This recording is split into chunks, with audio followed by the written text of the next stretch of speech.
অভিশপ্ত দোলনা। পর্ব ২। ছেলেটির ছায়া। অর্ণব, রাহুল আর দীপ স্তব্ধ হয়ে যায়।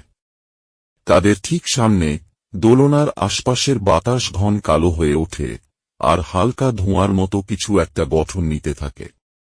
হঠাৎ অর্ণব ফিসফিস করে বলে, ওই দেখ, কেউ বসে আছে। তারা স্পষ্ট দেখতে পায় এক ছোট ছেলে দোলনায় বসে দুলছে।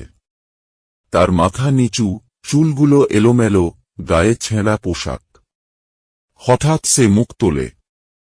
তার চোখ দুটো অস্বাভাবিক ফাঁকা, এক অন্ধকার গহ্বরের মতো।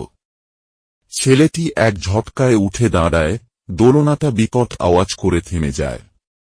ছেলেটির ঠোঁটে এক রহস্যময় হাসি। তোমরা এখানে কেন এসেছ? শব্দটা যেন চারপাশে প্রতিধ্বনিত হয়। দীপ কেঁপে উঠে বলে, তো তুমি কে? ছেলেটি ধীর পায়ে এগিয়ে আসে। চারপাশের বাতাস কেমন যেন ভারী হয়ে ওঠে। আমি এখানেই থাকি। আমার সাথে খেলবে? তার কণ্ঠস্বরে এক অদ্ভুত আকর্ষণ আছে। অর্ণব হঠাৎ অনুভব করে তার হাত পা ঠান্ডা হয়ে আসছে। রাহুল জোরে চিৎকার করে, চলো পালাই। তারা দৌড়াতে গিয়েই দেখে ছেলেটি আর নেই।